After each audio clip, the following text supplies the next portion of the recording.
Sometimes life kicks you when you're already down, and Miguel Salazar knew that feeling all too well. The widowed father stood in his late grandfather's junkyard, watching his teenage son's dreams slip away while creditors circled and neighbors whispered about his family's shame. Everyone said the junkyard was worthless, just acres of scrap metal under the hot sun. But when Miguel moved some old car frames, he found a locked building hiding 3 old warplanes from World War II. These planes were worth $15 million and thought to be lost forever. Now Miguel had 90 days to prove they belonged to him before losing everything. Would a father's desperate love and a grandfather's buried secrets be enough to save his family's future? Before we jump back in, tell us where you're tuning in from, and if this story touches you, make sure you're subscribed, because tomorrow I've saved something extra special for you. The letter had arrived on a Tuesday, delivered by a postal worker who looked apologetic even before Miguel opened the door. Miguel Salazar wiped his grease-stained hands on a shop rag, leaving dark smears across the terry cloth as he accepted the certified envelope. The return address made his stomach clench. Hartwell, Associates, Attorneys at Law. Inside his cluttered auto repair shop, the smell of motor oil and brake fluid mixed with the lingering aroma of the morning's coffee. Miguel's hands trembled slightly as he tore open the envelope, though whether from the 3 cups of caffeine he'd already consumed or from dread, he couldn't say. The letterhead was crisp, official, and cold. "Dear Mr. Salazar," it began, "we regret to inform you of the passing of your grandfather, Esteban Salazar, on March 15th. As per his last will and testament, you have inherited his property located at 847 Desert Ridge Road, consisting of approximately 47 acres and associated structures." Miguel sank into the cracked vinyl chair behind his desk. 47 acres of what? He hadn't spoken to his grandfather in over 15 years, not since the old man had refused to attend Carmen's funeral. The memory still stung his wife's casket being lowered into the ground while his grandfather remained stubbornly absent, nursing some ancient grievance that Miguel had never fully understood. The shop's bell chimed, and 17-year-old Mateo pushed through the door, his backpack slung over one shoulder and his dark hair falling across his eyes in that way that made him look exactly like Carmen had at that age. Miguel quickly folded the letter and shoved it into his desk drawer. "How was school?" Miguel asked, forcing his voice to sound normal. Mateo shrugged, a gesture that had become his primary form of communication over the past year. "Fine. Mrs. Henderson says I need to start thinking about college applications, but I told her we probably can't afford it anyway." The words hit Miguel like a wrench to the chest. He watched his son disappear into the back room, where he kept his woodworking project-intricate model airplanes carved from balsa wood with a precision that amazed Miguel. The boy had inherited his mother's artistic hands and his grandfather's stubborn attention to detail, though Miguel had never told him about that last part. That evening, after Mateo had gone to his room to work on homework and listen to music through headphones that were probably too loud, Miguel retrieved the letter and read it again. The attorney wanted him to call within 30 days to arrange for the property transfer. There was also mention of outstanding debts and liens that would need to be addressed. Miguel opened his laptop, the ancient machine wheezing to life like his grandfather's old pickup truck used to do on cold mornings. He searched for the address on satellite maps, zooming in on what appeared to be a sprawling collection of structures scattered across desert land about 2 hours south of Phoenix. Even from the aerial view, he could see the place was a junkyard row upon row of rusted vehicles, piles of scrap metal, and buildings that looked like they'd been assembled from whatever materials happened to be lying around. His phone buzzed with a text message from First National Bank. "Payment overdue. Contact us immediately to avoid further collection. Action." Miguel closed the laptop and rubbed his temples. The shop wasn't generating enough income to keep up with the mortgage on their small house, let alone Mateo's college dreams. Every month brought new notices, new threats, new reminders that he was failing as a provider. Carmen would have known what to do. She'd always been better with money, better with planning, better with hope. The next morning, Miguel found Mateo in the kitchen, eating cereal while scrolling through his phone. Sunlight streamed through the window, illuminating the dust motes that danced in the air and highlighting the crack in the glass that Miguel kept meaning to fix. "I need to take a trip," Miguel said, pouring coffee into a mug that read, "World's Greatest Dad, a Father's Day gift from what felt like a lifetime ago. Want to come with me?" Mateo looked up, suspicious. "Where?" "To see some property your great-grandfather left us." "I didn't know I had a great-grandfather." Miguel sat down across from his son, noting how Mateo's shoulders had broadened over the past year, how his voice had deepened, how he was becoming a young man despite Miguel's feeling that he'd just learned to walk yesterday. "He was my grandfather, Esteban Salazar. We weren't close." "What kind of property?" Miguel hesitated. "A junkyard." Mateo's spoon clinked against his bowl. "Seriously? That's what he left us? A junkyard? It might be worth something. Land values, you know." Mateo snorted, a sound that reminded Miguel uncomfortably of his own teenage skepticism. "Right. So instead of inheriting money for college, I get a pile of junk in the desert. We don't know what's there until we look." They drove south on Interstate 17, the Phoenix skyline shrinking in the rearview mirror as desert landscape opened up around them. Saguaro cacti stood like sentries in the distance, their arms raised in permanent surrender to the relentless sun. Miguel had rolled down the windows instead of running the air conditioning, partly to save gas, and partly because he'd always found the desert air somehow cleansing, even when it was hot enough to melt asphalt. Mateo had his earbuds in and was staring out the passenger window, but Miguel caught him stealing glances at the scenery. The boy had inherited Carmen's love of wide-open spaces, though he'd never admit it. They turned off the highway onto a dirt road that wound through scrub brush and scattered boulders. A weathered sign announced Salazar Salvage in faded red letters, with smaller text below advertising auto parts, scrap metal, reasonable prices. Someone had spray-painted "closed" across the bottom of the sign in black letters. The gate was secured with a heavy chain and padlock, but Miguel found the key in an envelope the attorney had given him. The chain rattled against the metal posts as he unwound it, the sound echoing across the empty desert, like a death knell for his hopes of finding anything valuable. The property stretched out before them acre after acre of automotive graveyard. Cars from every decade since the 1940s sat in rough rows, their paint faded to the color of rust and dust. Some were stacked 3 high, creating metal mountains that cast long shadows across the sandy ground. Pickup trucks, sedans, muscle cars, family haulers all slowly returning to the earth under the patient desert sun.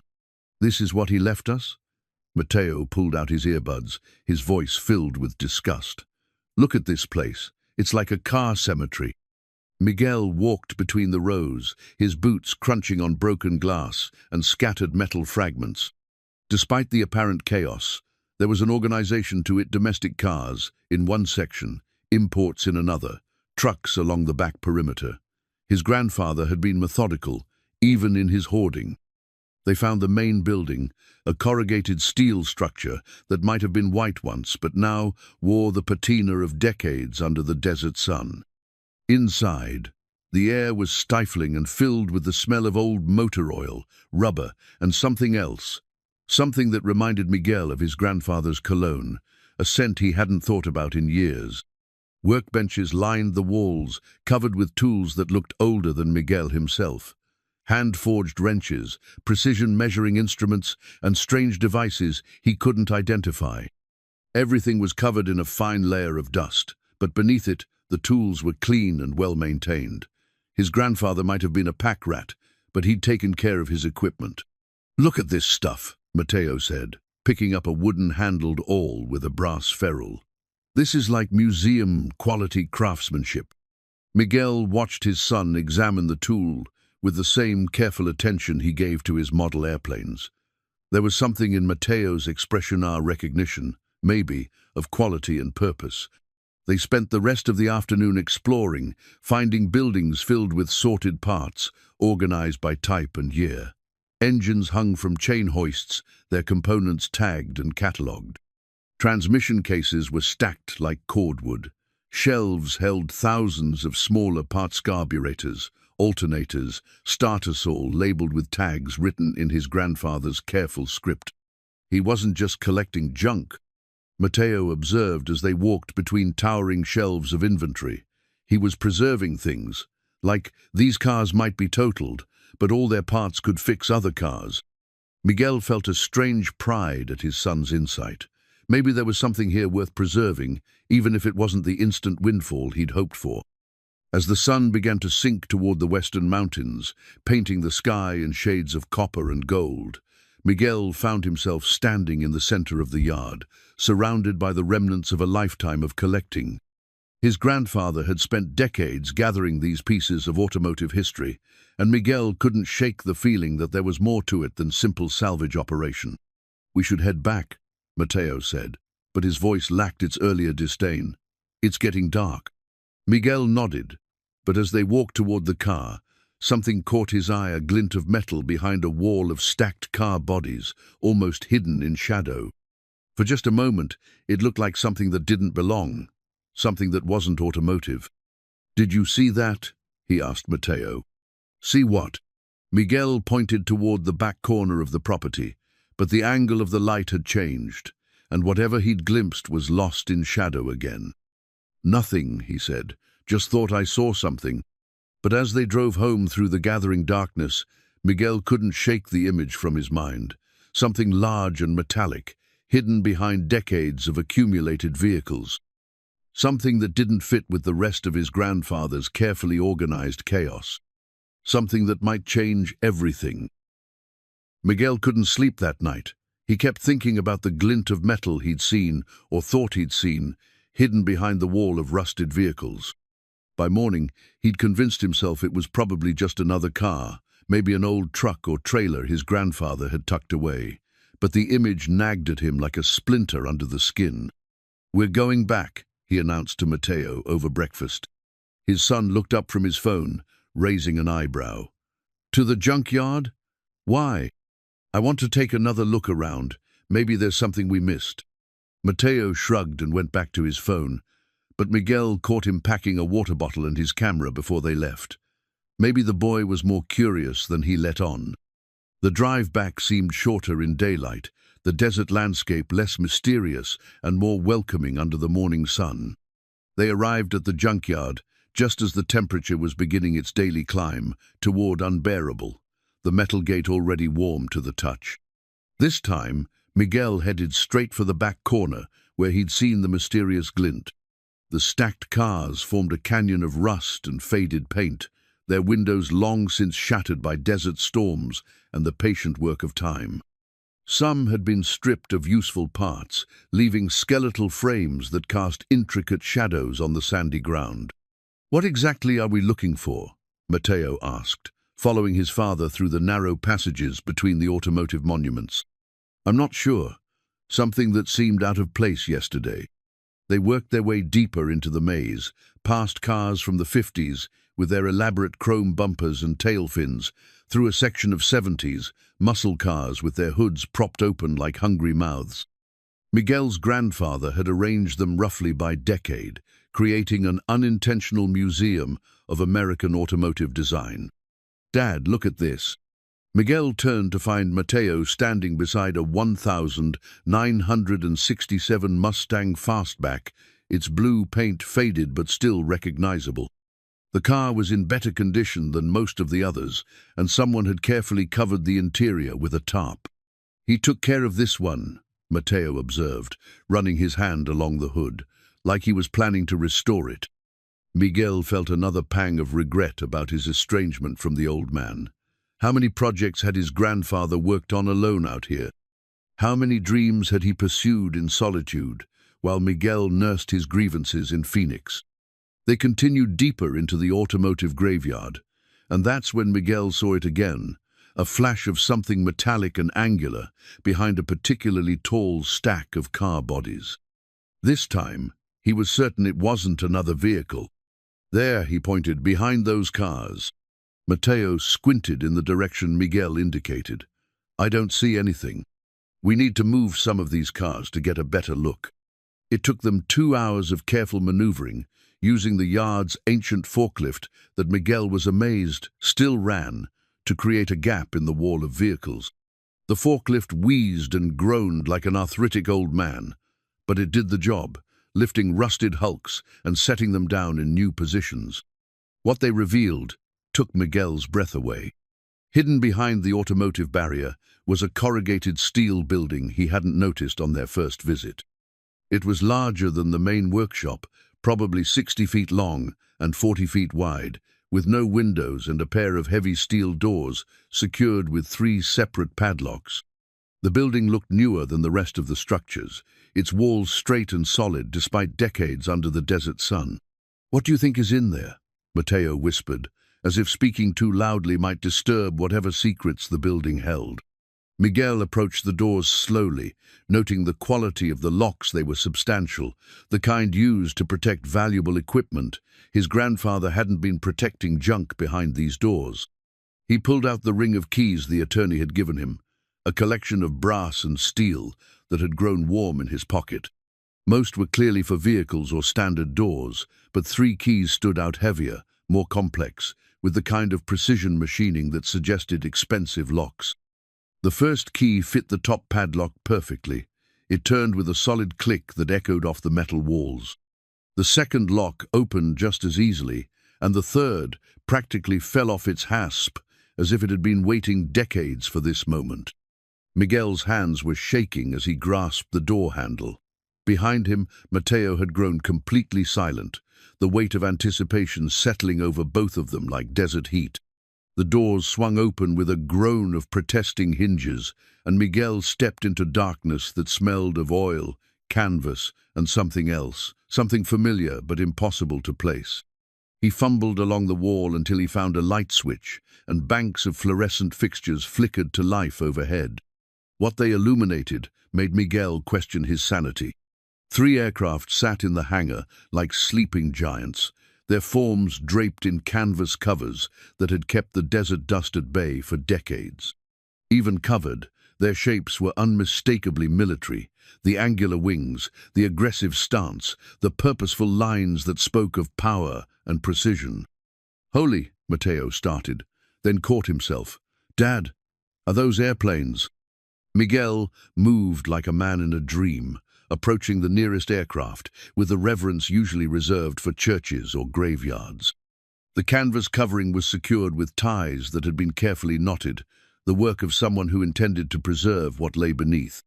His fingers fumbled with the knots, years of working with rope and wire helping him despite his trembling hands.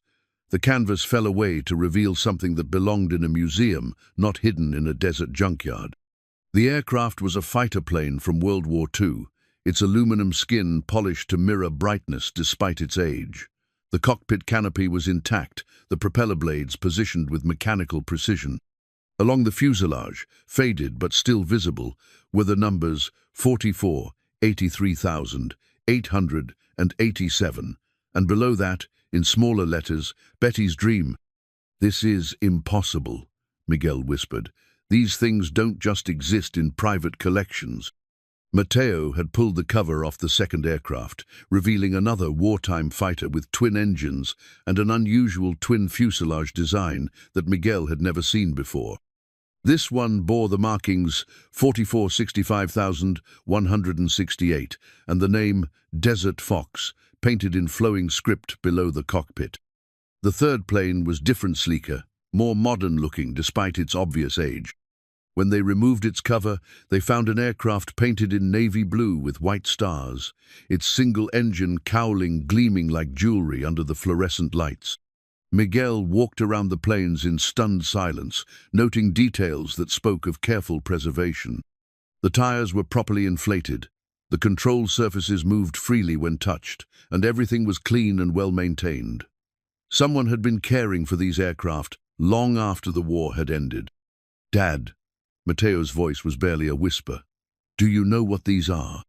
Miguel shook his head, but even as he did, memories began surfacing, stories his grandfather had told when Miguel was very young, before the arguments and estrangement had driven them apart.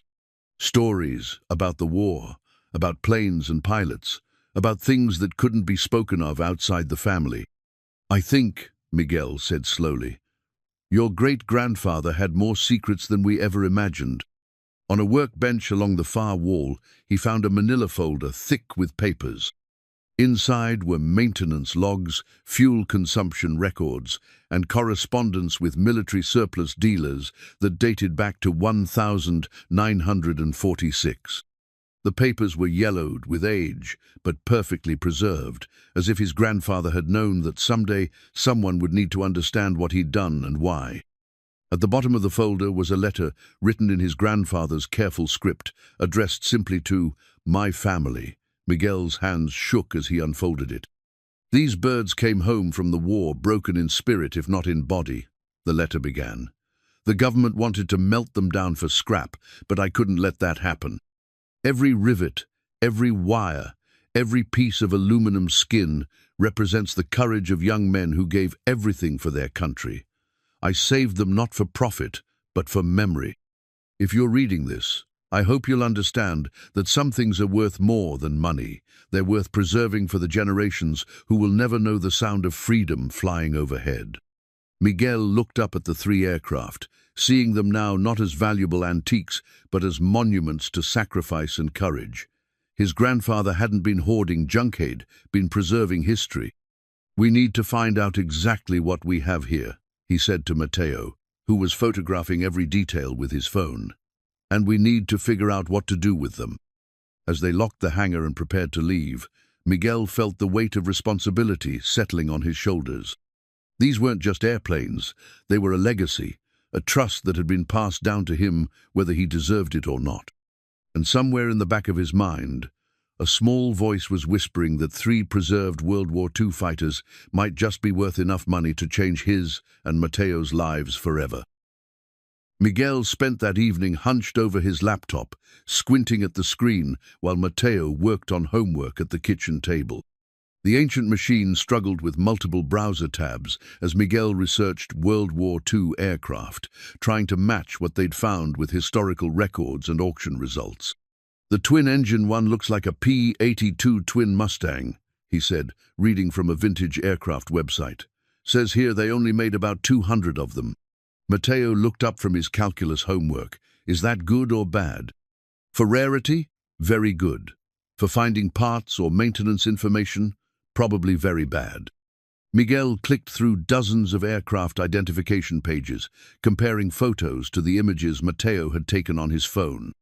The single-engine fighter was clearly a P-51 Mustang, one of the most famous fighters of the war. The navy blue plane was harder to identify. Its lines were similar to other World War II fighters, but something about its configuration seemed unique. "Here," Miguel said, finding a page about experimental aircraft. "I think the blue one might be some kind of prototype. Look at this engine cowling design. It's different from anything else I've seen." By midnight, Miguel had filled a notebook with aircraft serial numbers, specifications, and production numbers. What he'd learned both excited and terrified him. If the planes were authentic, and everything suggested they were, they represented a collection worth potentially millions of dollars. The next morning, Miguel called in sick to the shop and drove to the Phoenix Public Library. The reference librarian, a woman with gray hair and infinite patience, helped him access aviation databases and historical archives that weren't available online. "You're researching some very rare aircraft," she observed, pulling up procurement records from the National Archives. "May I ask why?" Miguel hesitated, then decided honesty might serve him better than evasion. "I inherited some planes from my grandfather. I'm trying to figure out what they are and what they might be worth." The librarian's eyebrows rose. "Inherited airplanes? That's certainly unusual. What types are we talking about?" Miguel showed her Mateo's photos, and her expression grew increasingly serious as she examined each image. "Mr. Salazar," she said quietly, "if these are authentic, you've inherited some of the rarest aircraft in existence. This P-82 twin Mustang, there are maybe 5 flying examples left in the world. And this prototype, She pointed to the blue plane. "I'm not sure I've ever seen anything exactly like it." She helped him identify the mystery aircraft, an experimental F-7F Tiger Cat variant that had been modified for carrier operations but never entered production. According to the records, only 3 had been built, and all were thought to have been scrapped after the war. "You need to speak with someone who specializes in warbird authentication," the librarian advised. "These aircraft, if genuine, represent significant historical artifacts. They belong in museums, in the hands of very serious collectors." Miguel left the library with a stack of photocopied articles and a growing sense that he was in over his head. The planes weren't just valuable, they were historically significant. And that meant people would be very interested in acquiring them. His phone was ringing when he got back to the car. The caller ID showed a number he didn't recognize. "Mr. Salazar? This is Richard Hartwell, your grandfather's attorney. I hope you had a chance to visit the property." "Yes, we went out there yesterday." "Good, good. I wanted to let you know that I've had several inquiries about the land. There's a development company very interested in making an offer." Miguel's grip tightened on the phone. "What kind of development company?" "Desert Vista Resorts. They're looking to build a luxury golf and spa resort in that area. The location is perfect for their needs, remote but accessible with those beautiful mountain views." "What kind of offer are we talking about?" "They're prepared to move quickly, cash sale, above market value for undeveloped desert land. I have the preliminary paperwork here, if you'd like to review it." Miguel thought about the hangar hidden behind stacks of cars, about 3 irreplaceable aircraft that no one else knew existed. "I need some time to think about it." "Of course, but I should mention that they'd like to move forward soon. Development projects like this require extensive planning, and they want to break ground before summer." After hanging up, Miguel sat in his car outside the library, watching people come and go while his mind raced. The smart thing would be to sell the land to the developers. Quick, clean, profitable enough money to pay off his debts and maybe even start a college fund for Mateo. But every time he closed his eyes, he saw those 3 aircraft sitting in their hidden hangar, preserved by his grandfather's dedication and devotion. How could he destroy that legacy for a golf resort? That evening, he called the number the librarian had given him for Tom Bradley, a retired Air Force mechanic who'd become an expert in warbird authentication. "Salazar," Bradley said when Miguel explained the situation. "Your grandfather was Esteban Salazar. You knew him?" "Knew of him. He was legendary in the vintage aircraft community. Always showing up at swap meets, looking for specific parts, always willing to pay top dollar for authentic pieces. We all wondered what he was working on, but he never said." Miguel felt a strange pride hearing his grandfather described with respect and admiration. "Would you be willing to look at what he left behind?" "Son, if Esteban Salazar preserved 3 warbirds for 60 years, you can bet there's something special. When can we meet?" They arranged to meet at the Junkyard the following Saturday. Miguel spent the rest of the week trying to act normal, going through the motions at his shop while his thoughts remained focused on the hidden hangar and its contents. On Friday afternoon, a black SUV pulled up outside his shop. 2 men in expensive suits got out, and Miguel's instincts immediately put him on alert. They didn't look like customers. "Mr. Salazar," the older man extended his hand. "I'm James Morrison, from Desert Vista Resorts. I believe our attorney spoke with you about your grandfather's property." Miguel wiped his hands on a shop rag before shaking. "I'm still considering my options." Of course. These things take time. I was hoping I might be able to visit the property myself, just to get a better sense of the development potential." "I don't think that's necessary right now." Morrison's smile never wavered, but something cold flickered behind his eyes. "Mr. Salazar, I understand you might have sentimental attachment to the property. But let's be practical, it's a junkyard in the middle of nowhere. What possible use could you have for 47 acres of scrap metal?" Miguel met his gaze steadily. "Like I said, I'm still considering my options." After the men left, Miguel couldn't shake the feeling that Morrison's visit had been more about intimidation than negotiation. The man had seemed too eager, too insistent for someone making a routine business inquiry. That night, Miguel made a decision that surprised even him. He wasn't going to sell the land, at least not until he understood exactly what his grandfather had left him and why. The plains were part of something larger, a story that began in a war fought before Miguel was born and ended in a desert hangar where 3 aircraft waited patiently for someone to understand their significance. He had a feeling that understanding was going to cost him more than he'd bargained for, but some things, as his grandfather's letter had said, were worth more than money. Saturday morning arrived with the kind of desert clarity that made everything seem possible. Miguel and Mateo drove out to the junkyard to meet Tom Bradley, both of them quiet with anticipation. Miguel had spent the night wondering if he was making a terrible mistake by trusting a stranger with his grandfather's secret, but the librarian had vouched for Bradley's reputation and integrity. They found Bradley waiting by the gate, a lean man in his 70s, with silver hair and hands that bore the permanent stains of decades working with aircraft. He wore a faded Air Force cap and an expression of barely contained excitement. "You boys ready to make some history?" he asked as Miguel unlocked the chain. Bradley's reaction to the junkyard surprised Miguel. Instead of dismissing the endless rows of rusted vehicles, the old mechanic moved through them with obvious appreciation, occasionally stopping to examine a particular car or engine. "Your grandfather had an eye for quality," Bradley observed, running his hand along the hood of a 1970 Plymouth Cuda. "Even his automotive collection shows real knowledge. This stuff isn't random. Junkyard's carefully selected examples of American engineering." When they reached the hidden hangar, Bradley grew serious. "Before we go in there, I want you boys to understand something. If what you've described is authentic, you're about to become the guardians of irreplaceable pieces of American history. That's a responsibility, not just an opportunity." Miguel nodded, though he wasn't sure he fully understood what Bradley meant. The moment the hangar doors opened and the lights flickered on, Bradley's demeanor changed completely.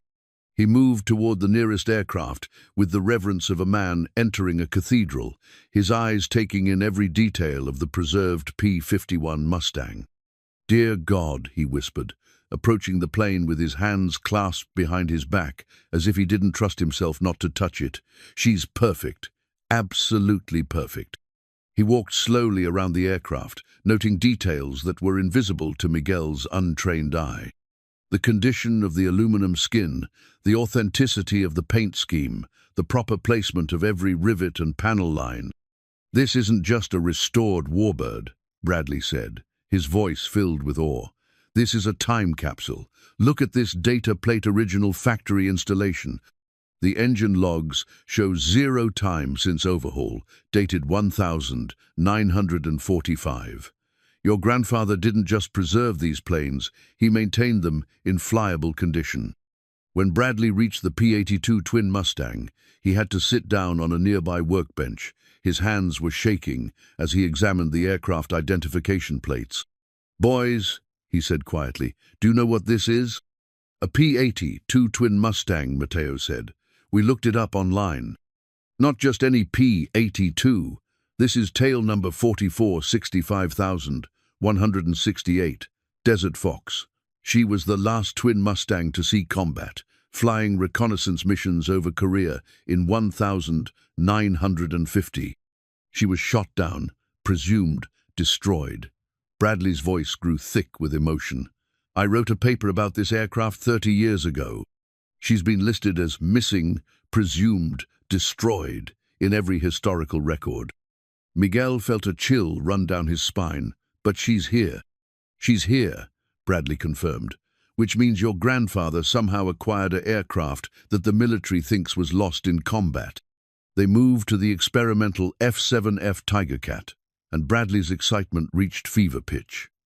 He pulled out a magnifying glass and examined the data plates with the intensity of a forensic investigator. "This is impossible," he muttered, cross-referencing the serial numbers with a notebook he'd pulled from his jacket. "According to every record I have, this prototype was scrapped at the Grumman factory in 1946. "But it's here too," Mateo observed. Bradley looked up at them, his expression mixing wonder with something approaching fear. "Boys, What you have here isn't just a collection of rare aircraft.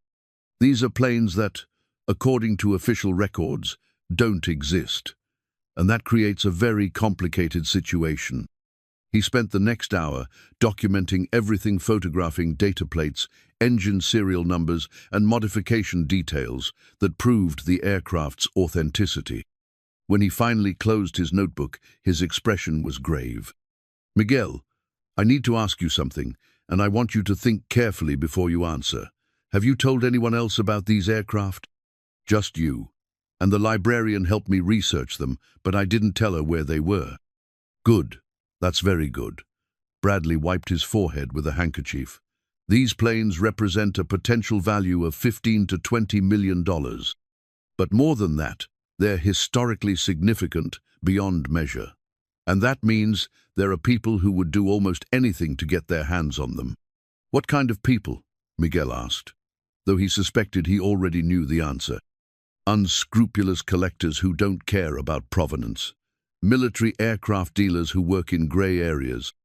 Government agencies who might want to reclaim what they consider stolen property." Bradley's expression was serious. "Your grandfather kept these hidden for 60 years, for good reasons." As they prepared to lock up the hangar, Bradley pulled Miguel aside. "I want to help you with this, but we need to be very careful about how we proceed. The first thing you need is proper documentation proving your legal ownership. The second thing you need is expert help authenticating and potentially restoring these aircraft." "Restoring them?" "Miguel, these planes were meant to fly. Keeping them locked in a hangar forever isn't preservation, it's just a different kind of death. But getting them airworthy again will require expertise you don't have, and money you probably don't have either." As they drove back to Phoenix, Miguel's mind raced with possibilities and problems. The aircraft were worth a fortune, but only if he could prove he owned them legally. They were historically significant, but that significance would attract attention he might not want. They were preserved pieces of aviation history, but preserving them properly would require resources he didn't possess. "Dad," Mateo said as they neared the city, "what are we going to do?" It was a good question. Miguel thought about the developers who wanted to buy the land, about his mounting debts, about Mateo's college dreams. He thought about his grandfather's letter and the responsibility of preserving something larger than himself. "I don't know yet," he admitted, "but we're going to figure it out." That evening, Miguel called Tom Bradley. "I want to move forward with authentication and restoration," he said, "whatever it takes." "Good man," Bradley replied, "but you're going to need help. I know someone who might be perfect for this project, a retired WASP pilot named Dorothy Martinez. She actually flew aircraft like these during the war. And if we're going to do this right, you'll need someone who understands the historical documentation process." "Like who?" "I'm thinking of a graduate student I know at Arizona State. Brilliant girl, writing her dissertation on World War II aviation archaeology. Her name is Nora Chen, and she's exactly the kind of person your grandfather would have trusted with his secret." Miguel made notes as Bradley gave him contact information. 3 aircraft, 3 experts, and 90 days until his grandfather's debts came due. It seemed impossible, but looking at Mateo's excited expression, Miguel realized impossible had suddenly become necessary. "Make the calls," Miguel said. "Let's see if we can bring these birds back to life." Dorothy Martinez arrived at the junkyard on a Tuesday morning that promised to be scorching by afternoon. Miguel watched through the chain-link fence as a restored 1965 Ford pickup truck navigated the dirt road, its turquoise paint gleaming in the early sunlight. The woman who climbed out of the driver's seat moved with the purposeful economy of someone who'd spent decades around dangerous machinery. She was small and wiry, probably in her mid-80s, with silver hair pulled back in a practical ponytail and eyes that seemed to take in everything at once. She wore work boots, jeans with creases sharp enough to cut glass, and a leather jacket that had clearly seen decades of use. "You must be Miguel," she said, extending a hand with a grip that could crack walnuts. "Tom Bradley tells me you've got some birds that need attention." "Yes, Mom.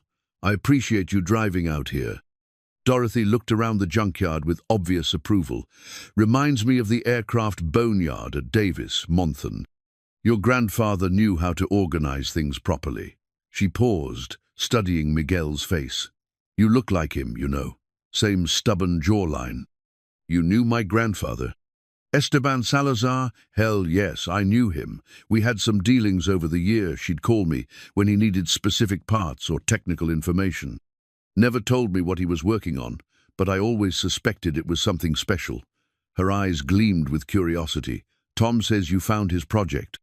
Miguel led her through the maze of stacked cars toward the hidden hangar, with Mateo trailing behind carrying a cooler of water and sandwiches.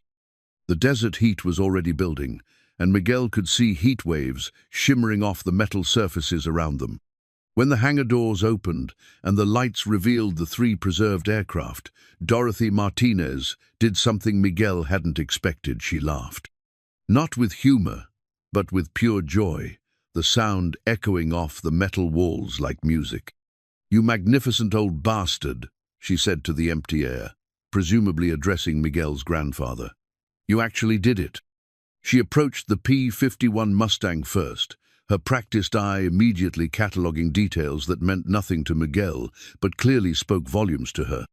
She ran her fingers along the wing's leading edge, testing the control surfaces, examining the propeller hub with the attention of a surgeon. "This is a D model, probably built in early '45, she said without looking up. "Still has her original Merlin engine, you can tell by the exhaust stack configuration. And look at this paint scheme. That's not a restoration job. That's original factory application." Miguel watched her work, impressed by the depth of her knowledge and the obvious affection in her voice when she spoke about the aircraft. "Tom said you flew planes like this during the war." "Flew them, ferried them, test. Flew them after maintenance. Crashed a couple." Dorothy grinned, the expression transforming her weathered features.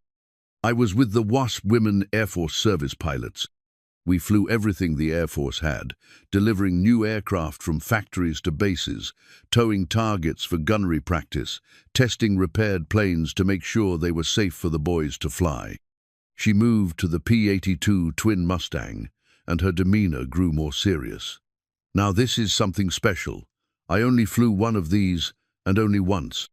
They were experimental when I was active, too new, too complicated, too valuable to trust to us girls."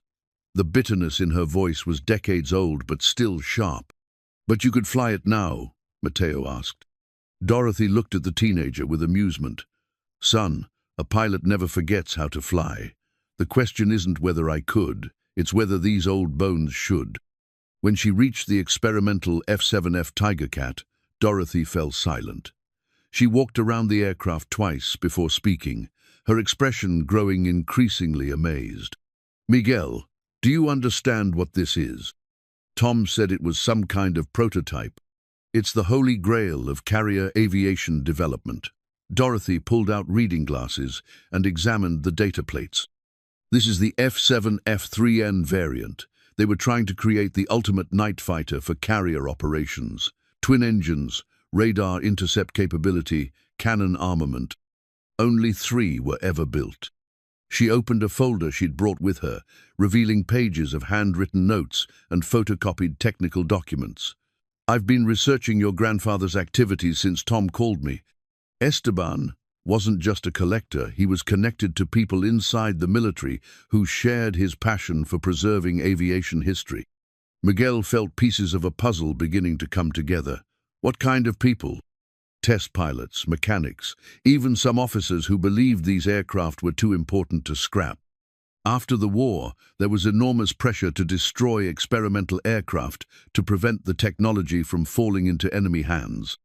Your grandfather seems to have been part of an informal network that rescued the most significant examples.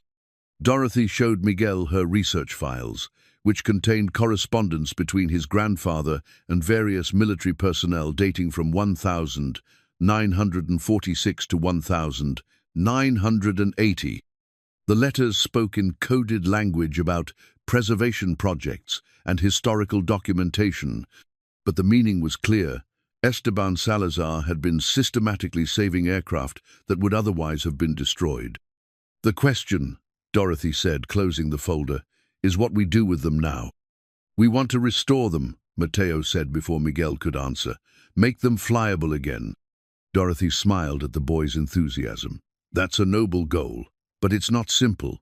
Each of these aircraft will require hundreds of hours of work and thousands of dollars in parts and materials. And that's assuming we can find qualified people to do the work." "What would you need?" Miguel asked. Dorothy pulled out a notebook and began making lists. "For starters, complete engine overhauls. These Merlins haven't run in decades. Reseal, gasket, and fluid line will need to be replaced. The hydraulic systems will need rebuilding. All the rubber component tires, hoses, seals have degraded beyond use." She continued documenting requirements: avionics updates to meet modern flight safety standards, structural inspections to ensure airworthiness, propeller overhauls, fuel system rehabilitation. The list grew longer with each aircraft they examined. "Conservatively," Dorothy said, adding up rough estimates, "you're looking at $300,000 minimum to get all 3 aircraft airworthy, and that assumes we can find the parts and expertise we need." Miguel felt his hopes deflating. Even if the aircraft were worth millions, he didn't have hundreds of thousands to invest in restoration. "But," Dorothy continued, "there might be another way." She explained that the vintage aircraft community was small and passionate, with collectors and enthusiasts willing to invest in significant restoration projects in exchange for partnership arrangements. Museums and educational institutions sometimes provided funding for historically important aircraft in return for display rights or educational access. "And there are grants available for projects that preserve military aviation history," she added. "Your grandfather's documentation could make these aircraft eligible for funding from veterans organizations and historical societies." As they prepared to leave the hangar, Dorothy turned to Miguel with an expression that mixed challenge with encouragement. "This isn't going to be easy, and it's not going to be cheap. But if you're serious about honoring your grandfather's legacy, I'll help you. These aircraft deserve to fly again." Miguel looked at the 3 preserved warbirds, thinking about his grandfather's decades of solitary dedication, about Mateo's excitement, about the responsibility of preserving something larger than himself. "When do we start?" he asked. Dorothy grinned. "How about tomorrow? And Miguel, we're going to need help. Tom mentioned a graduate student who might be perfect for this project. Someone who understands both the historical significance and the documentation requirements." "Nora Chen? That's the one. If she's half as good as Tom says, she'll be invaluable for proving the authenticity and historical importance of these aircraft." Dorothy gathered her papers and headed for the door. "Call her tonight. Tell her Dorothy Martinez vouches for the project's legitimacy. That should get her attention." As Miguel locked the hangar, he felt the weight of commitment settling on his shoulders. He was no longer just the inheritor of his grandfather's secret, was becoming the guardian of a legacy that stretched back to a war fought before he was born and forward to generations who would learn about courage through the roar of restored engines. Miguel stared at his grandfather's war journal until the words blurred together on the yellowed pages. He'd found it hidden behind a loose panel in the hangar's workbench, wrapped in oiled cloth and preserved as carefully as the aircraft themselves. The leather-bound book contained entries dating from 1944 to 1946, written in his grandfather's careful script, documenting not just maintenance work, but emotional reflections on the war and the men who flew these machines. March 15, 1945, one entry read. "Lost Charlie Morrison today over Berlin. His P-51 Betty's Dream came back without him. Engine damage, bullet holes in the wings, but she brought herself home. How do you scrap a plane that tried so hard to save her pilot? How do you melt down courage?" Miguel felt a chill reading his grandfather's words. The P-51 in the hangar bore the name Betty's Dream on its fuselage, the same aircraft mentioned in this decades-old journal entry. Nora Chen had arrived that morning with enthusiasm that reminded Miguel of Mateo's excitement, but tempered with academic rigor that impressed even Dorothy. The graduate student was in her late 20s, with dark hair usually pulled back in a practical ponytail and hands that moved expressively when she explained historical concepts. She'd driven out from Tempe in a Honda Civic, loaded with research materials, cameras, and laptop computers. "This is extraordinary," Nora said, photographing pages from the journal, primary source documentation of aircraft preservation efforts immediately following the war. This could fundamentally change how we understand post-conflict military surplus disposal. She'd spent the previous week researching the legal framework surrounding Miguel's inheritance, working with university lawyers to ensure that any restoration project would comply with federal regulations governing historic aircraft. Her preliminary findings were encouraging. Esteban Salazar had acquired the aircraft through legitimate military surplus channels, with documentation that established clear legal ownership. "Your grandfather was meticulous about paperwork," Nora explained, showing Miguel folders of correspondence and purchase receipts. "Every transaction is documented, every modification logged, every maintenance action recorded. This level of documentation is unprecedented for civilian-owned warbirds." Miguel continued reading the journal while Nora worked. Each entry revealed more about his grandfather's motivation for preserving the aircraft. The journal wasn't just a maintenance log, it was a memorial to fallen pilots, a testament to the bond between airmen and their machines. "June 8, 1945, another entry read. "The war in Europe is over, but they're still scrapping everything. Saw them cutting up a B-17 yesterday, Memphis Belle type, veteran of 30 missions over Germany. The crew chief was crying as they fed her into the smelter. Said she'd brought his boys home every time, and this was how America thanked her." Dorothy found Miguel sitting on the hangar floor, the journal open in his lap. "Heavy reading?" she asked, settling down beside him with the careful movements of someone whose joints had accumulated decades of hard use. "I never understood him," Miguel said quietly. "When I was growing up, he seemed so distant, so focused on this place, that I thought he cared more about junk than family. But reading this, he wasn't collecting scrap metal. He was saving lives, or at least the memory of lives." Dorothy nodded, her eyes reflecting understanding born of shared experience. Men of that generation didn't talk about the war the way we do now. They couldn't explain why seeing a P-51 scrapped felt like watching a comrade die again. So they just did what they thought was right and hoped someday someone would understand. Mateo emerged from underneath the experimental Tiger Cat, where he'd been helping Nora document the aircraft's unique modifications. His face was streaked with dust and oil, but his eyes were bright with excitement. "Dad, you need to see this," he said, holding up a small metal plate. Nora found it bolted inside the cockpit. It's like a dedication plaque. Miguel examined the brass plate, which bore an engraved inscription: "In memory of the men who flew these birds into harm's way, and in hope that future generations will remember their courage. E. Salazar, 1946. "He wasn't just preserving aircraft," Nora said, her voice filled with admiration. "He was creating a memorial. Each of these planes represents specific pilots who were killed in action. The documentation shows he researched the combat history of every aircraft he acquired, learning the names and stories of the men who flew them." As the day progressed, the team made remarkable discoveries. Hidden compartments in the hangar contained additional documentation, letters from pilots' families thanking Esteban for preserving their loved ones' aircraft, correspondence with other collectors working to save historically significant planes, and detailed plans for eventually creating a memorial museum. "This changes everything," Dorothy said, examining blueprints for a proposed aviation museum that Esteban had drawn up in the 1960s. "Your grandfather didn't see this as a private collection. He saw it as the foundation for something larger." Miguel felt the weight of responsibility growing heavier with each revelation. His grandfather had spent 40 years not just preserving aircraft, but documenting their stories, honoring their pilots, and planning for their eventual public display.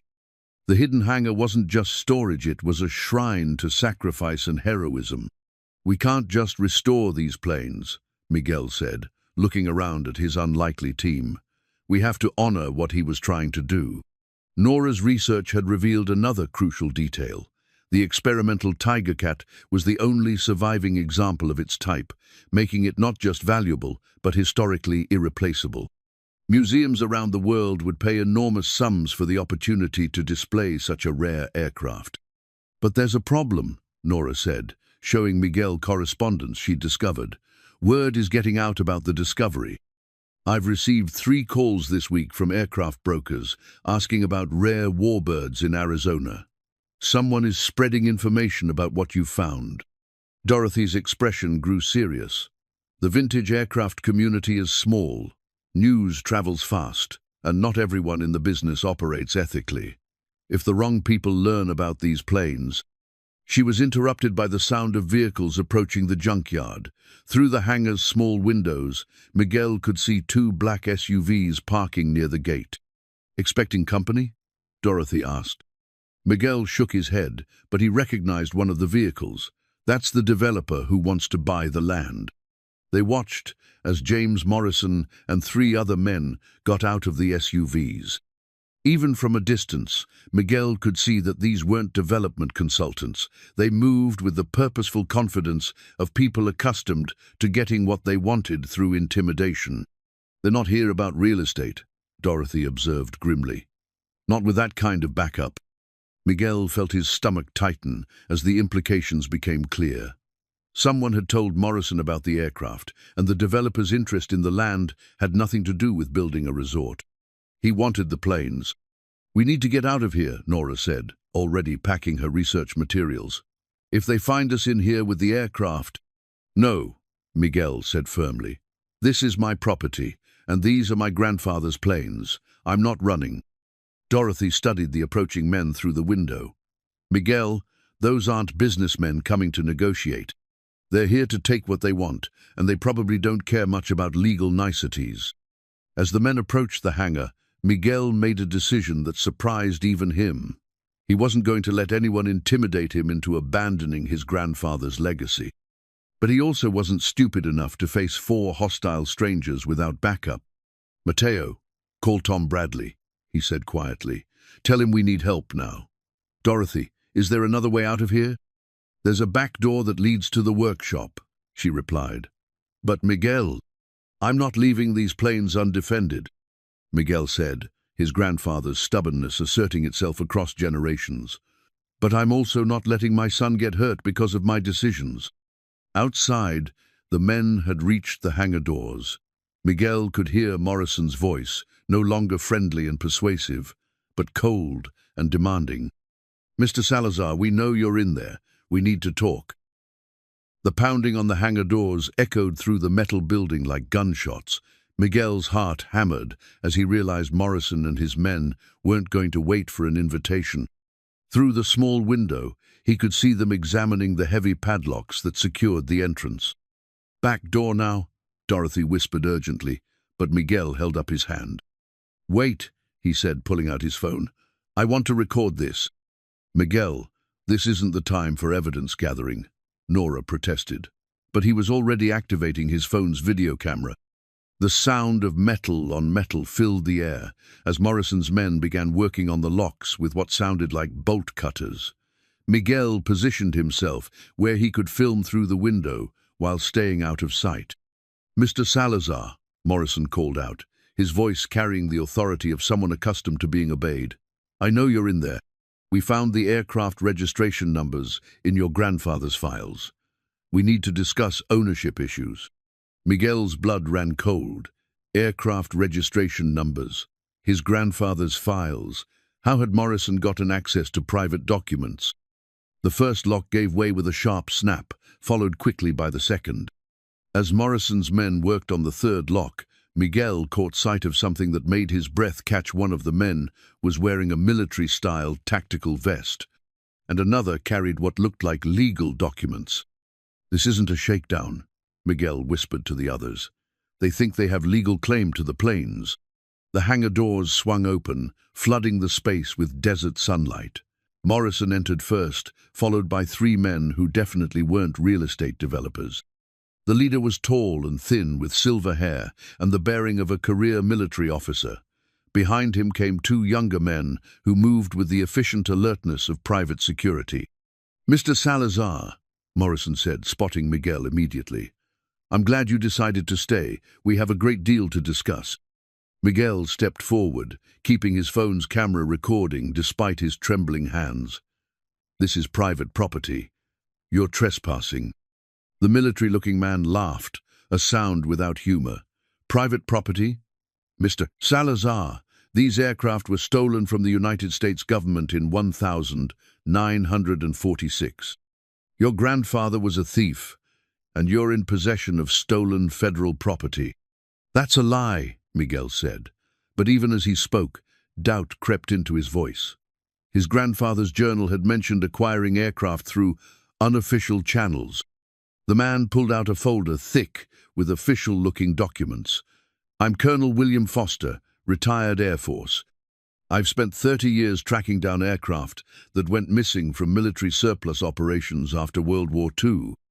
Your grandfather's P-82 twin Mustang was reported as destroyed in transit to a scrapyard in 1946, but it never arrived for demolition."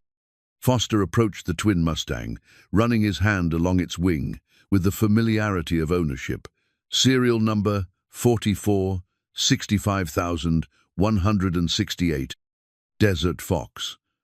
She was supposed to be cut up for aluminum ingots, but Sergeant Esteban Salazar filed false transportation reports and diverted her here instead. "You can't prove that," Dorothy interjected, but Foster turned to her with a cold smile. "Actually, I can. We found Sergeant Salazar's service records and his correspondence with other military personnel involved in similar theft operations. Your grandfather was part of a conspiracy to steal experimental aircraft from the government." Nora stepped forward, her academic training overriding her fear. "Even if that were true, the statute of limitations on theft charges would have expired decades ago. And Mr. Salazar has clear title to this property and everything on it." Foster's expression grew harder. "Miss, these aren't ordinary stolen goods. These are classified military aircraft containing technology that was considered state secrets. There is no statute of limitations on espionage-related theft." Miguel felt the ground shifting beneath his feet. Everything he'd believed about his grandfather's noble preservation efforts was being reframed as criminal activity. But something about Foster's story didn't ring true. "If these planes are so classified and valuable," Miguel said, "why hasn't the government been looking for them for 60 years? Why show up now through a real estate developer instead of through official channels?" Foster and Morrison exchanged a glance that lasted just a moment too long. In that brief look, Miguel saw something that gave him hope, uncertainty, maybe even deception. "The government has been searching," Foster said, but his voice lacked conviction. "These aircraft represent millions of dollars in taxpayer investment. They belong in military museums, not hidden in private collections." Mateo, who had been silent throughout the confrontation, suddenly spoke up. "If you're really working for the government, where are your badges? Where's your warrant?" Foster's jaw tightened. "This is a preliminary investigation. We're here to assess the situation and determine the best course of action." "Which is why," Morrison added smoothly, "we're prepared to offer a reasonable settlement. Mr. Salazar can keep the land and receive fair compensation for his cooperation in returning the aircraft to their rightful owners." Miguel's phone was still recording, capturing every word of the exchange. Something about the way Morrison and Foster interacted suggested they weren't government agents at all, but private operators with their own agenda. "I want to see official documentation," Miguel said. "Government identification, legal warrants, proof that you have authority to make these claims." Foster reached into his jacket, and for a moment Miguel thought he was going for credentials. Instead, he pulled out a thick manila envelope and dropped it on the hangar floor. Those are copies of your grandfather's service records and the original theft reports, Foster said. Everything you need to understand that these aircraft belong to the United States government, and possession of them makes you an accessory to theft of federal property. Miguel picked up the envelope, his hands shaking as he examined the documents. They looked official military letterhead, official seals, typed reports detailing the theft and concealment of 3 experimental aircraft by Sergeant Esteban Salazar and accomplices. But as Miguel studied the papers, he noticed something odd. The dates were consistent, the signatures looked authentic, but the paper itself was too white, too crisp, for documents that were supposedly 70 years old. These weren't copies of original documents, they were forgeries, and recent ones. These are fake, Miguel said quietly. Excuse me? Foster's voice carried a dangerous edge. These documents are forgeries. The paper, the printing, they're not from 1946. Miguel looked up at Foster with growing confidence. You're not government agents. You're con artists. Morrison stepped forward, his friendly demeanor completely gone. Mr. Salazar, I think you're making a serious mistake. These men have official authority. No, they don't, Dorothy interrupted. She'd been examining the aircraft while the others argued, and now she held up a small metal plate she'd removed from the experimental Tiger Cat. This aircraft has a civilian registration number that was issued to Esteban Salazar in 1947, legal registration, legal ownership, properly documented with the Civil Aeronautics Administration. She showed Miguel the plate, which bore a number that clearly identified the aircraft as civilian property. Your grandfather didn't steal these planes. He bought them legally from military surplus, just like thousands of other aircraft after the war. Foster's face had gone pale. That registration is fraudulent. Actually, Nora said, pulling out her laptop, I can verify the registration right now through the FAA database. Her fingers flew over the keyboard as she accessed federal aircraft records. After a moment, she looked up with a smile. All 3 aircraft are registered to Esteban Salazar, with clear chain of title dating back to 1946 and 1947. Legal purchases from military surplus operations. The silence that followed was broken only by the sound of desert wind whistling through the hangar's gaps. Foster and Morrison looked at each other with expressions that confirmed Miguel's suspicions. They weren't government agents. They were thieves who'd been caught in their own deception. I think, Miguel said, still holding his recording phone, you gentlemen need to leave my property now. Foster's military bearing cracked, revealing something uglier underneath. This isn't over, Salazar. Those aircraft are worth $15 million. People will kill for less than that. Is that a threat? Miguel asked, making sure his phone's microphone picked up every word. Morrison grabbed Foster's arm. We should go. We can discuss this through proper legal channels. As the 4 men headed for the hangar doors, Foster turned back one last time. You have no idea what you're dealing with, Salazar. Those planes have attracted attention from people much more dangerous than us. After they left, Miguel, Dorothy, Nora, and Mateo stood in stunned silence. Finally, Dorothy spoke. Well, she said dryly, that was educational. Miguel was still staring at the forged documents, trying to process what had just happened. They knew about the planes, they knew the serial numbers, the registration information, everything. Which means, Nora said grimly, someone is providing them with inside information. Someone who's seen your grandfather's records. Miguel thought about the attorney who'd handled the estate, the librarian who'd helped with research, the various experts they'd consulted. Any of them could have leaked information to the wrong people. We need to move fast. Dorothy said, if con artists like Foster know about these planes, it won't be long before more serious criminals find out. And next time, they might not bother with fake documentation.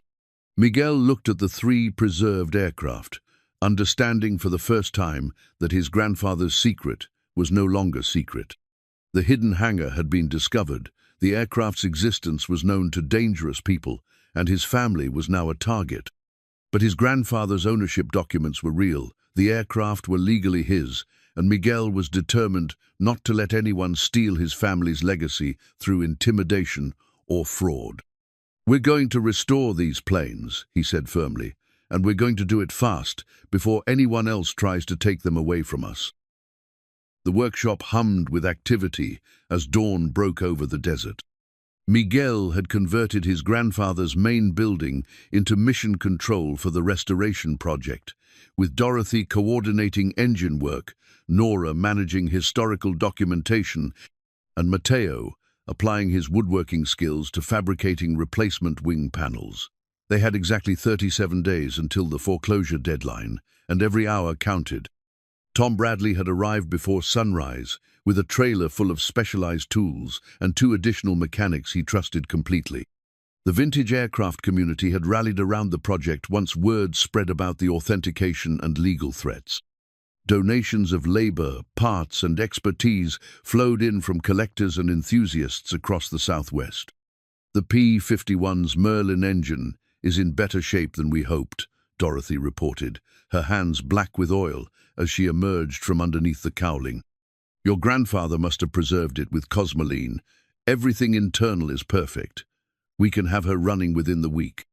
Miguel felt a surge of pride and gratitude toward the grandfather he'd never truly known. Every day of restoration work revealed new evidence of Esteban Salazar's mechanical expertise and dedication to preservation. The aircraft weren't just stored, they'd been maintained in a state of suspended animation, ready to return to life after decades of patient waiting. The experimental Tiger Cat presented bigger challenges. Its twin-engine configuration required specialized knowledge that even Dorothy and Tom had to research extensively. Nora had contacted the Smithsonian's National Air and Space Museum, whose curators provided technical drawings and maintenance manuals that hadn't seen daylight since 1946. This aircraft represents a crucial development in carrier aviation. Nora explained to a documentary crew that had arrived to film the restoration. "If we can get it airworthy, it will be the only flying example of this experimental type in the world." The documentary team was part of Nora's strategy to protect the aircraft through public exposure.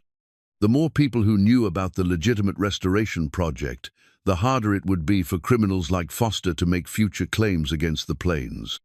Mateo had thrown himself into the project with teenage intensity, working 12-hour days, learning skills his great-grandfather would have admired. His precision with woodworking tools translated perfectly to aircraft restoration, and he'd become Dorothy's most trusted assistant for detail work. "Look at this," he said, showing Miguel a wing panel he'd restored. The aluminum skin gleamed like jewelry, every rivet perfectly aligned, every surface smooth and true. "Great. Grandfather's note said this panel was damaged by flak over Germany. I rebuilt it exactly the way he described in his journal."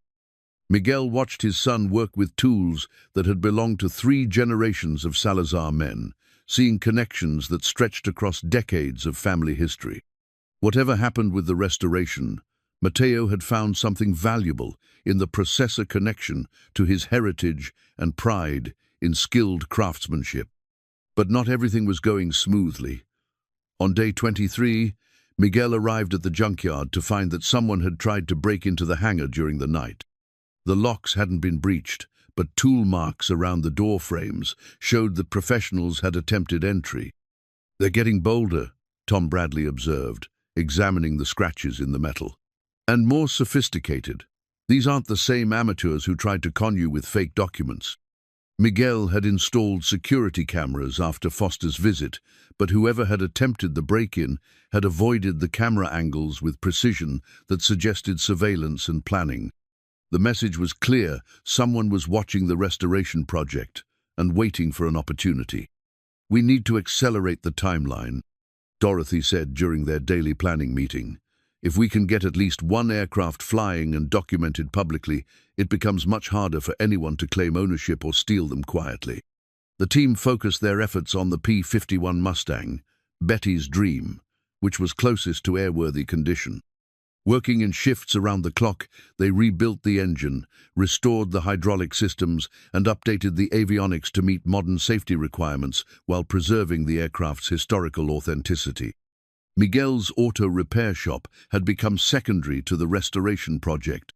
He'd turned away routine customers and delegated basic repairs to Mateo, who balanced high school with increasing responsibilities in both businesses.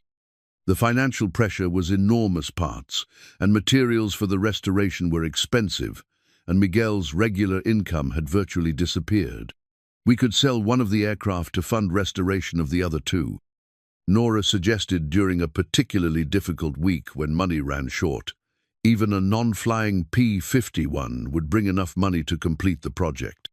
No, Miguel said firmly. My grandfather kept them together for 60 years. We're not breaking up the collection. His stubborn determination reminded Dorothy so strongly of Esteban Salazar that she sometimes had to remind herself she was working with the grandson, not the grandfather she'd known decades earlier. On day 30, disaster struck. A parts shipment containing critical engine components for the twin Mustang disappeared in transit. The tracking information showed the package had been delivered to the junkyard, but it never arrived. Without those parts, the P-82 restoration would be delayed by weeks or months. This wasn't random theft, Tom Bradley said grimly. Someone intercepted that shipment specifically to sabotage our timeline. Miguel felt the walls closing in. 37 days had become 7, and they were no closer to getting the most valuable aircraft airworthy. The foreclosure deadline loomed, and his creditors were no longer accepting promises about future aircraft sales. That evening, as Miguel sat in his grandfather's workshop surrounded by flight manuals and restoration guides, he found himself reading the old man's journal again. Near the back, in entries from 1946, he discovered something that changed everything. July 4, 1946, his grandfather had written. Charlie Morrison would have been 23 today. Instead of celebrating independence, I'm thinking about the independence his sacrifice purchased for all of us. Betty's dream sits in the hangar, waiting for someone who understands that freedom isn't free and some debts can never be repaid. If anyone reads this someday, remember that these birds aren't just machines, they're monuments to courage. They deserve to fly again, not for money or glory, but for memory. Miguel closed the journal, understanding finally why his grandfather had spent a lifetime preserving these aircraft. They weren't investments or collector's items, they were sacred trust. A responsibility to honor sacrifice and preserve courage for future generations. He found Dorothy in the hangar, working by lamplight on the P-51's propeller governor. Despite her age, she'd been putting in 16-hour days, driven by the same sense of mission that had motivated his grandfather. We're going to fly them, Miguel said quietly. All 3 aircraft, at the same time. A formation flight that shows the world what my grandfather preserved. Dorothy looked up from her work, grease-stained and exhausted, but still sharp. Miguel, we don't have time to get all 3 airworthy. The P-51 is almost ready, but the others. Then we make time. We work around the clock. We call in every favor. We do whatever it takes. Miguel's voice carried the determination of a man who'd found his purpose. My grandfather spent 60 years waiting for someone to understand what he was preserving. I'm not going to let him down. Dorothy studied Miguel's face in the lamplight, seeing something that hadn't been there before, a resolution that went deeper than money or family pride. It's not about the foreclosure anymore, is it? No, Miguel said. It's about finishing what he started. It's about making sure Charlie Morrison and all the others aren't forgotten. Over the next week, the team worked with intensity that bordered on obsession. Word of their mission spread through the vintage aircraft community, bringing volunteers from across the country.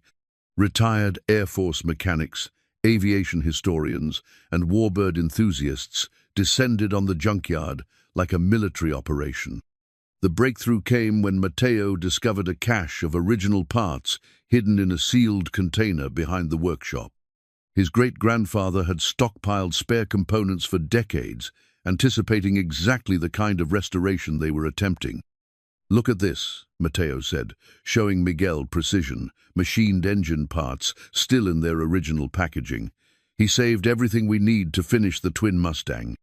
With 3 days remaining until the foreclosure deadline, all 3 aircraft were mechanically sound and ready for flight testing. The P-51 had already completed ground runs, its Merlin engine producing a sound that brought tears to Dorothy's eyes. The twin Mustang was scheduled for engine start the next morning, and the experimental Tiger Cat waited its turn for resurrection. But Miguel knew that mechanical readiness was only part of the challenge. The real test would come when 3 aircraft that had been silent for 60 years took to the sky together, carrying with them the dreams and sacrifices of a generation that had saved the world and then quietly returned to ordinary lives. As the sun set on day 34, Miguel stood in the hangar, surrounded by the fruits of collective dedication and love. Tomorrow would bring the first test flights, and then, if everything went according to planar formation flight, that would honor his grandfather's vision and Charlie Morrison's sacrifice.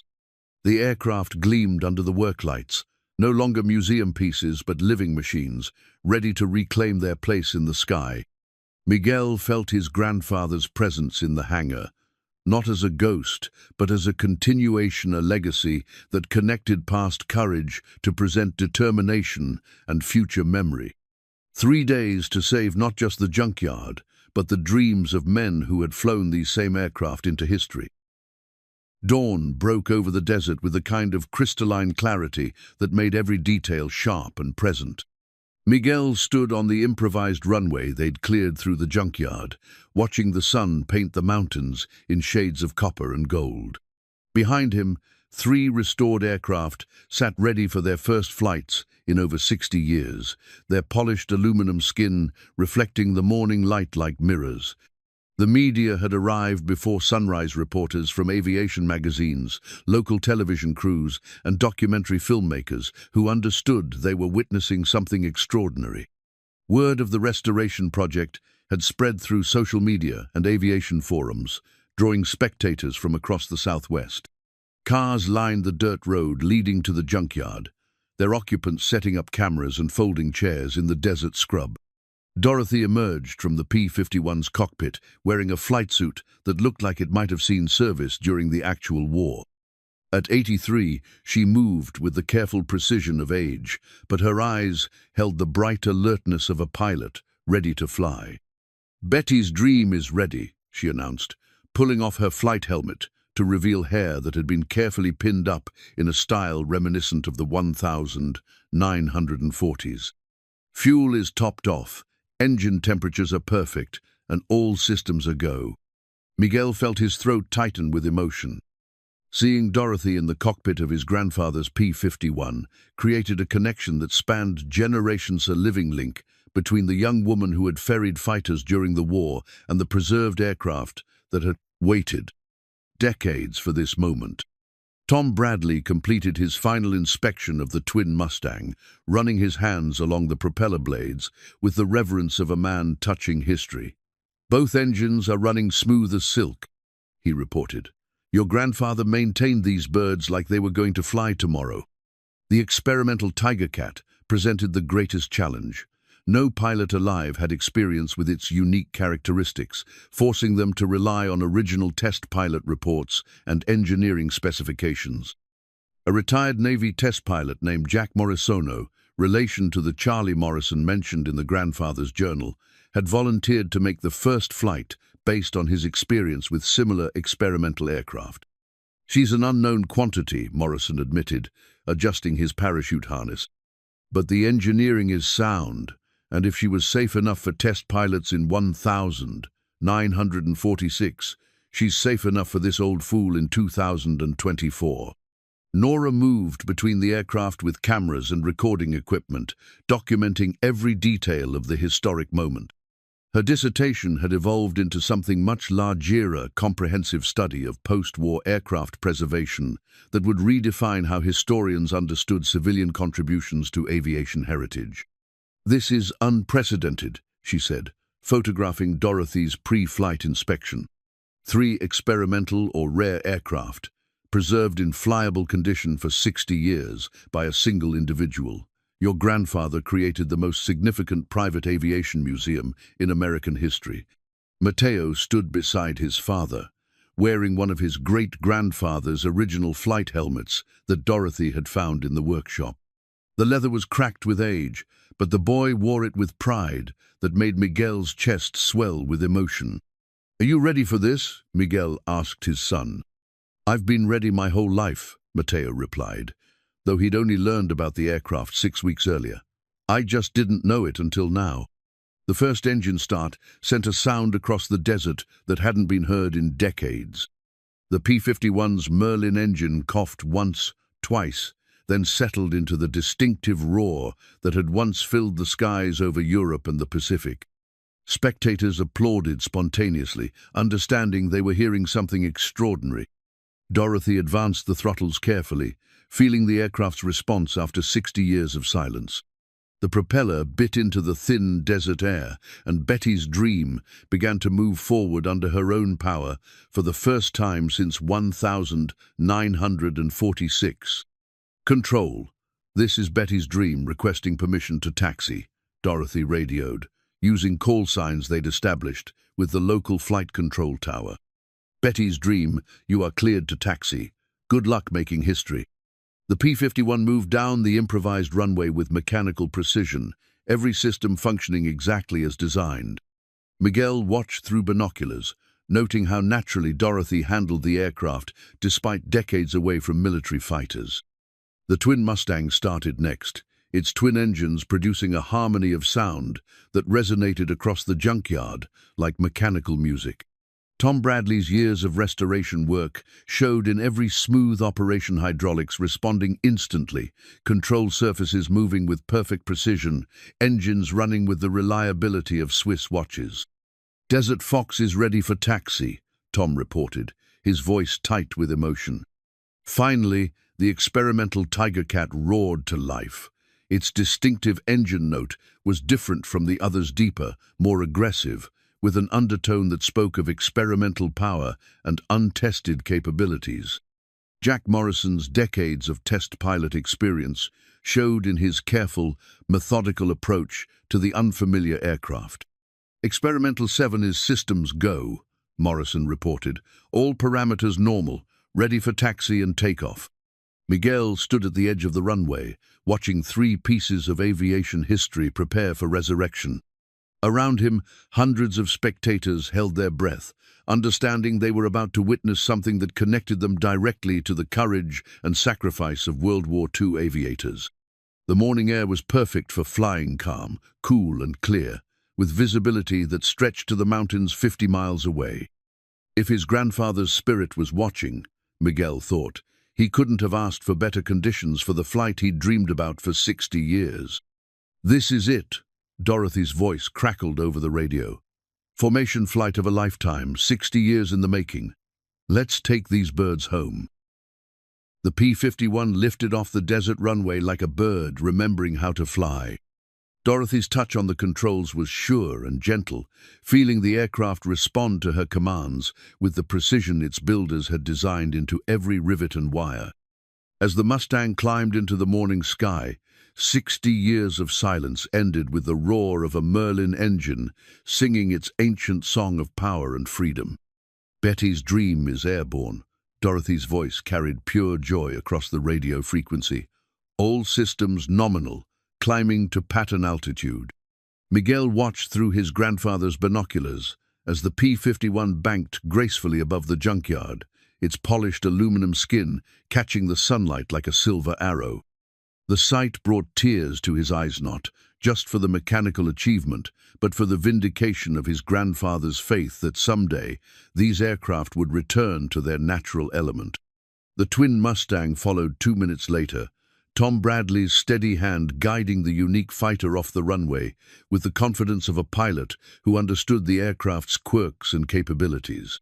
The twin fuselage design looked strange against the desert sky, but its flight characteristics were smooth and predictable. "Desert Fox is airborne and climbing," Tom reported. "She flies like a dream. Your grandfather knew what he was preserving." Finally, Jack Morrison lined up the experimental Tiger Cat for takeoff. The prototype fighter had never been intended for mass production, and no pilot alive had experience with its specific handling characteristics. Morrison's approach was methodical, using decades of test pilot training to assess the aircraft's behavior as he advanced the throttles. The Tiger Cat accelerated down the runway with surprising authority, its twin engines producing enough power to lift the heavy fighter off the ground with authority. As it climbed away from the desert floor, Morrison's voice carried the satisfaction of a man who'd just tamed an unknown beast. Experimental 7 is airborne. She's got some personality, but she's honest. Requesting permission to join formation. Miguel's heart hammered as he watched 3 pieces of aviation history converge in the sky above his grandfather's junkyard. The formation they achieved wasn't the precise military spacing of wartime operations, but something more appropriate for their civilian resurrection, a loose, graceful arrangement that showcased each aircraft's individual character while honoring their shared heritage. Nora stood beside Miguel, filming the historic moment while tears streamed down her face. "Your grandfather would be so proud," she whispered. "Look what he made possible." The 3 aircraft flew a wide circle around the junkyard and surrounding desert, their engines harmonizing in a chord that hadn't been heard since the 1940s.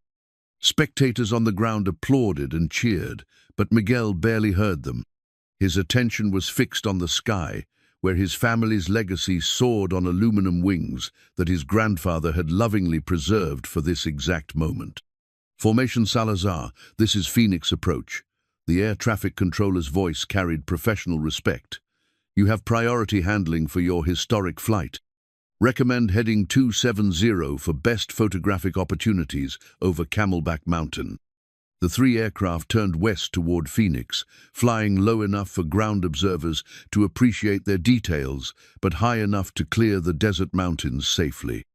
Dorothy led the formation with the confidence of a pilot who'd flown these same routes 8 decades earlier, when she'd ferried military aircraft from factories to bases across the southwest.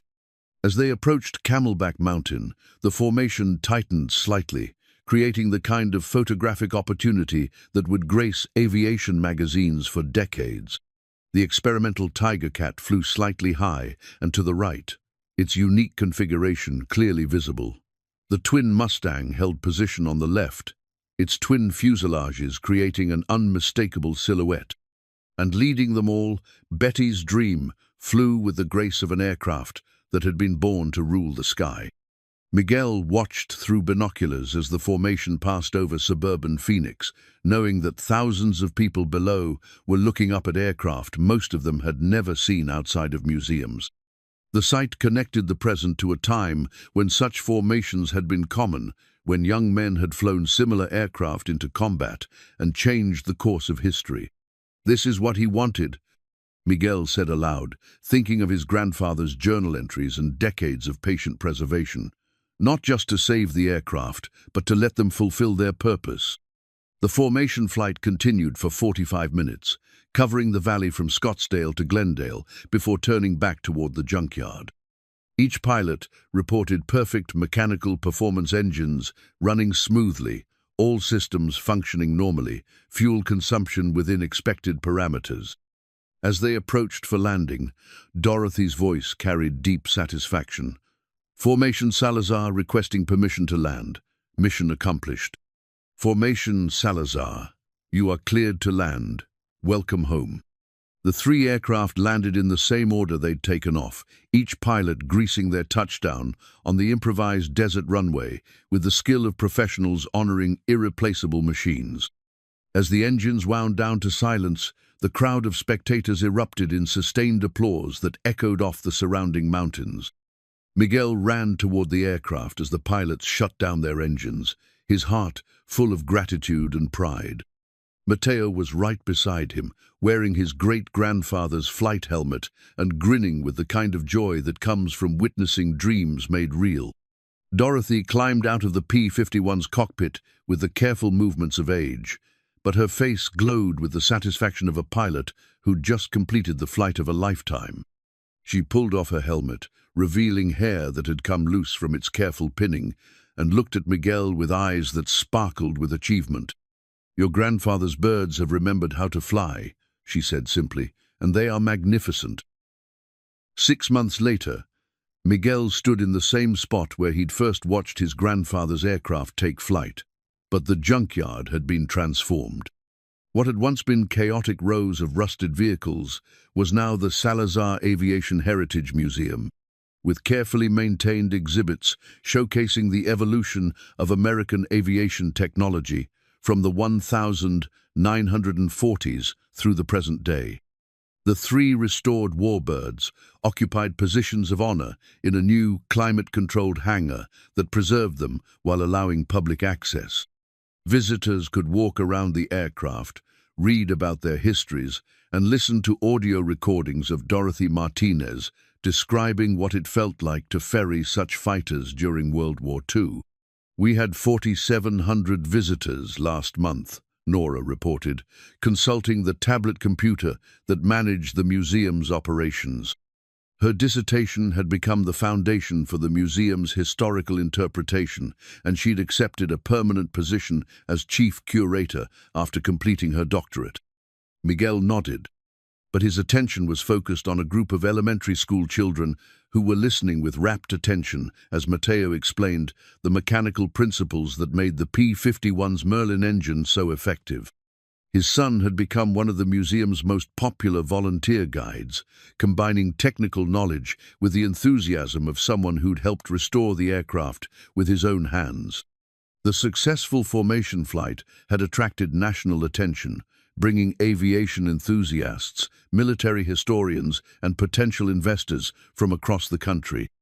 Museum professionals had offered partnership arrangements that provided funding for ongoing preservation while ensuring public access to the aircraft. The Smithsonian had partnered with them to create traveling exhibits that would share the restoration story with audiences nationwide.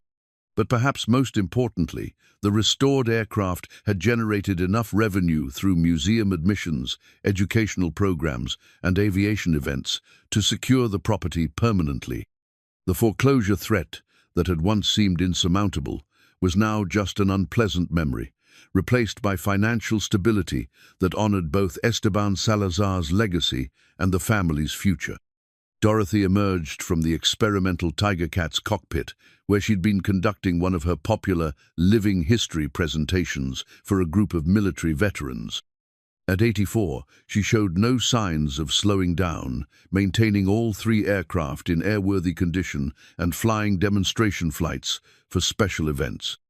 The Korean War veterans want to schedule another formation flight for their reunion in September, she told Miguel. They're particularly interested in the twin Mustang, since it saw service in Korea. Miguel smiled, remembering how overwhelming such requests had seemed when they'd first started getting them. Now, the museum hosted regular events that brought together veterans, aviation enthusiasts, and families wanting to understand the history that these aircraft represented. James Morrison and his associates had quietly disappeared after the formation flight brought media attention to the restoration project.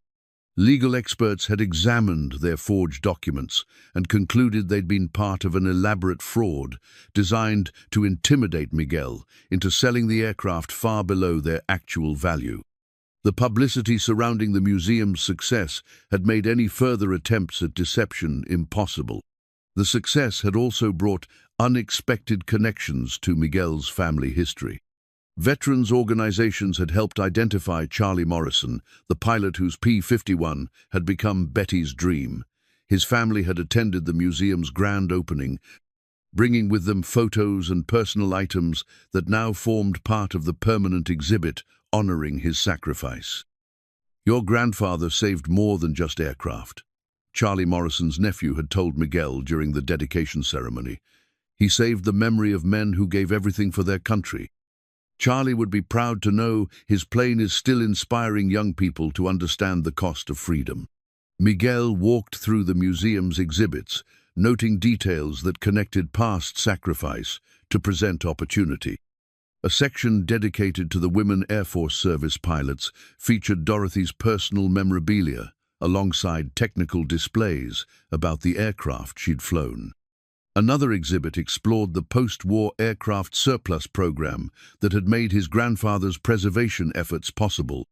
But the heart of the museum remained the 3 flying aircraft and the story of their resurrection. Visitors could read Esteban Salazar's journal entries, examine the tools he'd used for preservation, and understand the decades of patience that had made the restoration possible.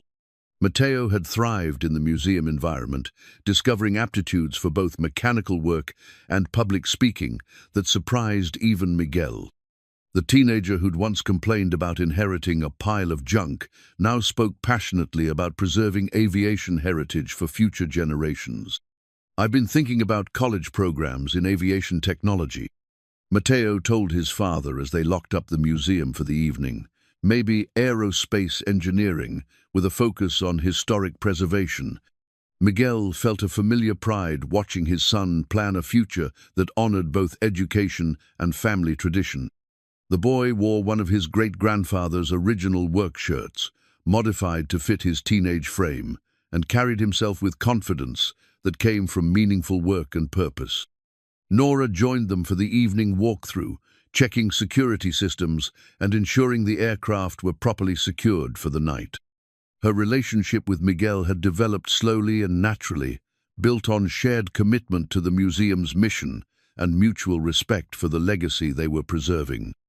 "The commemorative Air Force wants to include our aircraft in the national tour celebrating the 80th anniversary of Day," she told them.